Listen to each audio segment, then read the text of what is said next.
Shalom, salam sejahtera, renungan malam seiman yang ditulis oleh Dr. Kathleen Liwijaya Kuntaraf dan Pendeta Dr.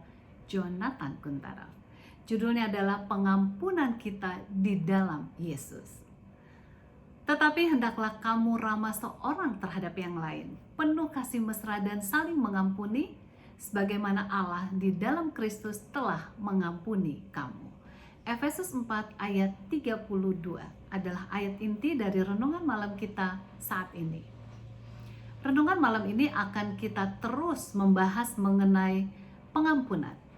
Dengan melihat betapa luar biasa kasih karunia pengampunan yang diberikan Yesus Kristus kepada kita masing-masing.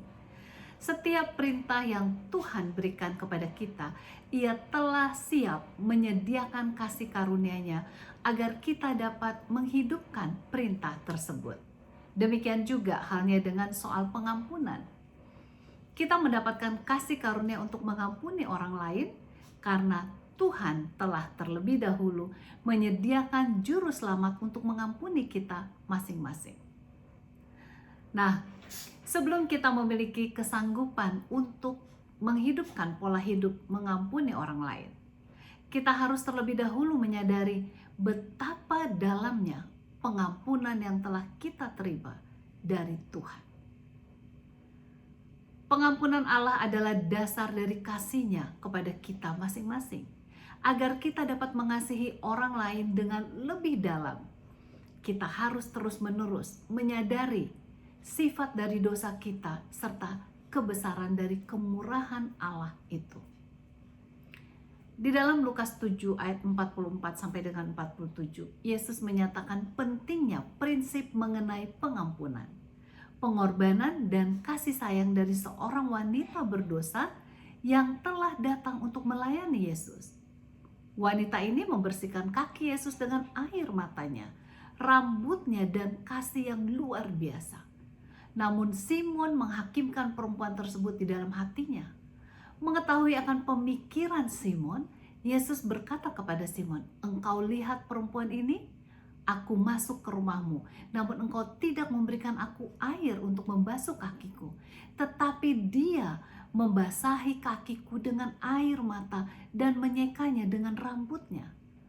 Engkau tidak mencium aku, tetapi sejak aku masuk, Ia tiada henti-hentinya mencium kakiku. Engkau tidak meminyaki kepalaku dengan minyak, tetapi Dia meminyaki kakiku dengan minyak wangi. Sebab itu aku berkata kepadamu, dosanya yang banyak itu telah diampuni, sebab ia telah banyak berbuat kasih. Tetapi orang yang sedikit diampuni, sedikit juga ia berbuat kasih." Kata-kata orang yang sedikit diampuni, sedikit juga ia berbuat kasih, harus kita pikirkan dengan dalam di hati kita masing-masing. Bukankah kita telah melakukan banyak pelanggaran yang sangat besar, namun Ia telah memberikan pengorbanan besar untuk kita?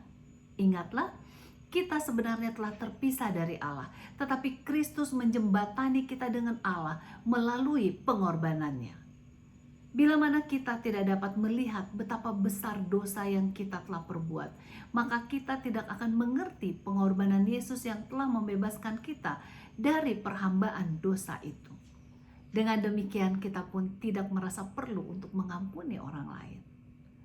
Semoga Roh Kudus bekerja di dalam hati kita masing-masing, agar kita dapat mengerti kebesaran kasih-Nya dalam mengampuni kita masing-masing, sehingga kita juga akan siap mengampuni orang lain.